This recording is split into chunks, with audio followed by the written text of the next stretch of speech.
My summer holiday. Hello, I'm Mr. Snow. As you might imagine, I like cold weather. The colder, the better. Brrr. When I go on my summer holidays, I don't head for the sun.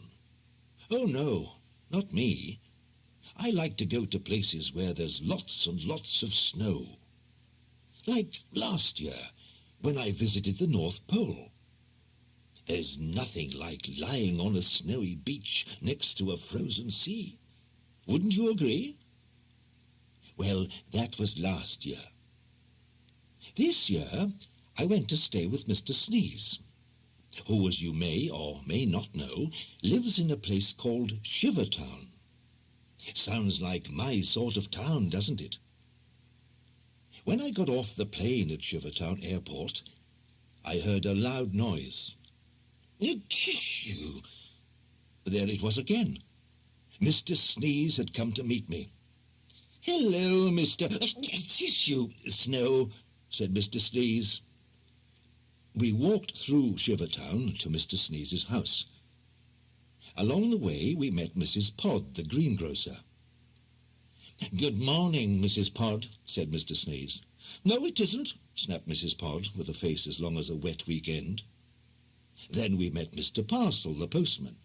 Good day, Mr. Parcel, said Mr. Sneeze. Rubbish, snorted Mr. Parcel, looking more miserable than a bear with a headache. What a lot of rude people, I said. It's always like this, said Mr. Sneeze. It's all this snow.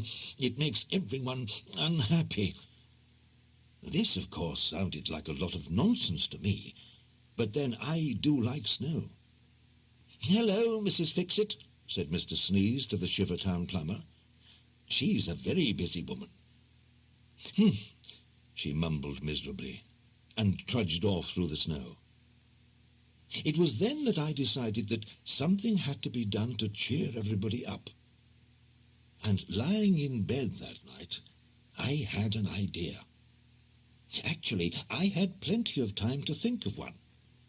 Mr. Sneeze kept me awake for most of the night. Snore, a tissue, snore, a tissue. What a racket! Very early the next morning, I got up and hid behind the hedge in Mr. Sneeze's garden. Shortly, Mr. Parcel appeared, looking just as unhappy as he had done the day before. I picked up a large handful of snow and rolled it into a ball. Then, taking careful aim, I threw it. It was a perfect shot, but then I've had a lot of practice. The snowball knocked Mr. Parcel's hat off his head. He looked around angrily, but couldn't see anyone. I smiled and followed him into Shivertown.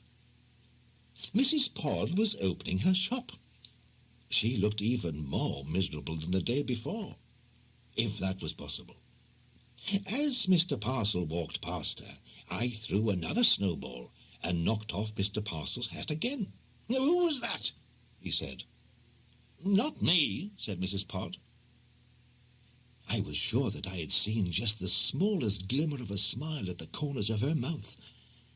As she turned back to go into her shop, I threw a snowball at her. Mrs. Pod instantly thought Mr. Parcel had thrown it. I watched as she carefully made a snowball and threw it at Mr. Parcel. His hat was knocked off for the third time that morning. Mrs. Pod smiled. Then Mr. Parcel dropped his sack of letters and threw a snowball back at Mrs. Pod. It was Mr. Parcel's turn to smile. Mrs. Pod threw another snowball. This time she laughed, and Mr. Parcel laughed as he threw another one. Then Mrs. Fix-It came round the corner with a face like thunder. I threw a snowball at her and knocked her cap off. Seeing Mrs. Pod and Mr. Parcel's snowball fighting, she immediately thought it must have been one of them who had knocked her cap off. So she threw a snowball back. It hit Mr. Parcel and slid down his neck. Brrr! Mrs. Fix-It was now laughing as well. Then P.C. Button came out of the police station to see what all the noise was about. He couldn't believe his eyes when he saw what was going on. From my hiding place, I took careful aim and knocked his helmet off. Even he joined in the snowball fight. In no time at all Shivertown High Street was filled with people throwing snowballs. And you know what? They were all laughing. Even Mrs. Robe, the mayor, was out in the street throwing snowballs for all she was worth. They were all having so much fun that she declared a holiday for the whole town, and we all went sledging in the afternoon. That is, after I had shown them how. All they needed was a lesson in how to have fun in the snow. A lesson which I'm sure you don't need.